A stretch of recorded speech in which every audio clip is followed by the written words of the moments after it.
G'day everybody, this is Lenny Goodbody from Supertech Electronics, and today we're going to show you how to remove a 2020 Hyundai Tucson Stereo.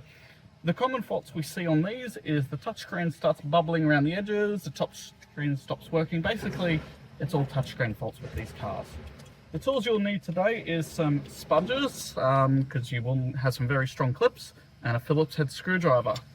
Now the first thing we need to remove is this entire section here. It is loose for video purposes, but what we did is we started over this side, got the spudger in and worked across, pulling it towards us. So you don't need to take the air vent out, just move it across and this whole unit will come out with all these clips holding it in, and then you can put it aside.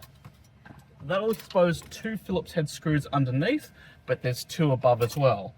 Over the back of the unit you have this plastic surround. It is held in with clips, it just needs to come straight up. So you just start at the edge, bring it up, pop it up out of the way, and that'll expose 2 Phillips head screws, one on the right, one on the left.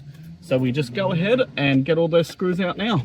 Alrighty, now that we've got the screws out, the unit is ready to come out. It is held in with some clips, so you'll have to grab the unit and pull it towards you, and it will give a bit of a clip while the clips come undone. And that's where we've got all the electrical cables out the back. So all these have clips on them, so you press the clip down, pull it out, clip down, pull out, and we just continue through until all the clips are undone. Now this one here, the clip's on the side, so you have to take the blue one out first to press the side and come out.